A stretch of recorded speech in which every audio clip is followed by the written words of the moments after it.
to the support of the San Diego County Board of Supervisors, the City of San Diego, a new Holocaust exhibit has opened up at the La Jolla Library. Joining us now for more on the exhibit and how it came to be is Sandra Scheller and Councilmember Raul Campillo. Sandy, so good to see you. Good to see you. So tell me first a little bit about the exhibit. Before I start, I want to say thank you for following us and being there with us, Allie, that you covered us in Rancho San Diego, and now that we're in La Jolla and being able to be here on one of my favorite stations is really incredible. So thank you. Yeah. Your question. Yes, about the exhibit. Tell people who haven't seen it, who haven't had the opportunity, what is it? If you haven't seen the Holocaust exhibit, what it is memorabilia, and then featuring Holocaust survivors that are still alive today.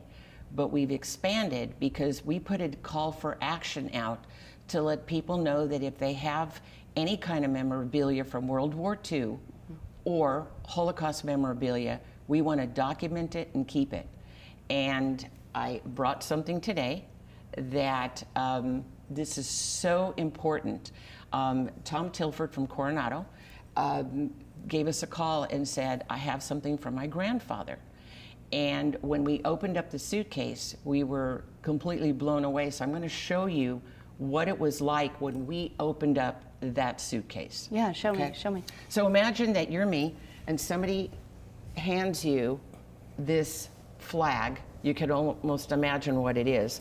The flag was completely cut up around the bottom. It is a Nazi flag. And Mr. William Tilford, he flew the red part, but this was the part that was hidden.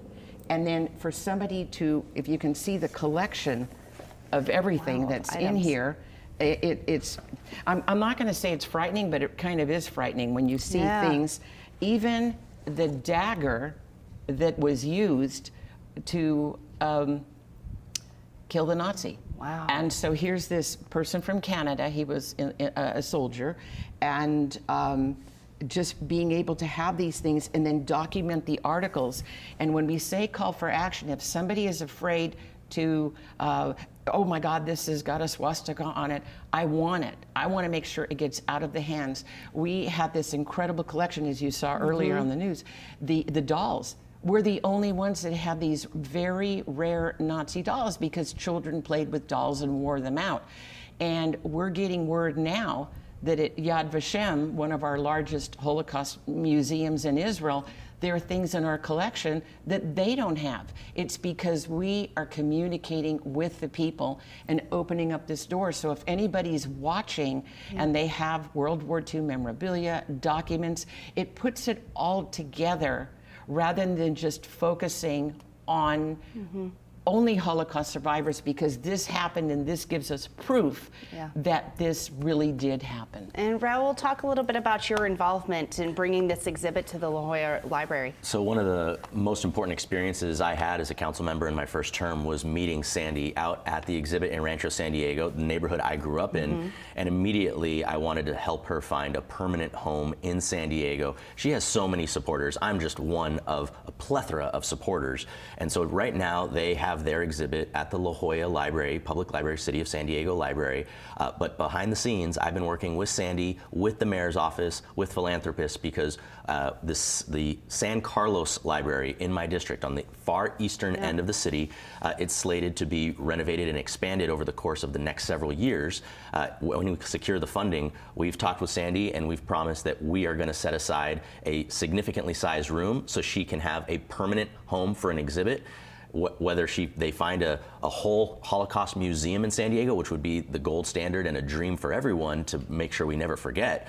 The library in our district is a promised home so that her memorabilia and the experiences of her mother and father who survived the Holocaust won't be lost. Which is so important and so incredible. And of course, I think we've talked about it before, especially for some of the kids to have the opportunity, to come and see this. It is powerful.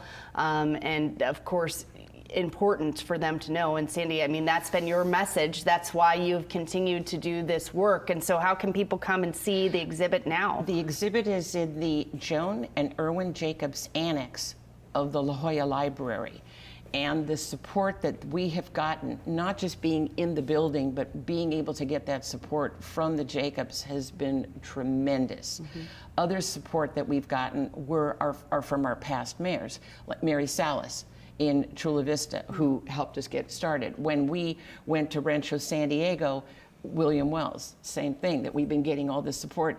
Todd Gloria, oh my gosh, what he has done, Nicole Ramirez, and also the San Diego Museum Council. So with all these different organizations coming together, it's where we are. Now, to find when the exhibit is open, that is library hours. You go to the La Jolla Library Hours.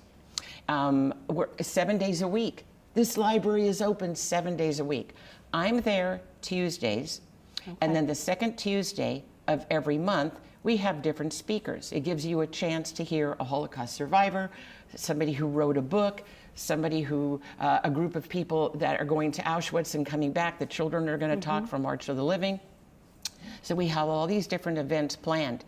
Now, if a school, group, organization wants to come to the exhibit, they email me, call me, and those are what the other days are like. So I'm going to be there probably 5-6 days a week giving tours, and if other people want to join on that, that's no problem. But I'm always there as a docent on Tuesday. And Sandy, of course, before we go, I just want to give you the opportunity, I mean, to have a space in San Carlos, how much that means to you and what Raul is doing. The beautiful thing about this is, and I mean this, Raul, I get to call him Raul. The beautiful thing about this is that we have received, we have great lessons from what we got in Chula Vista. And then moving to the exhibit in, what do you call it, in Rancho San Diego.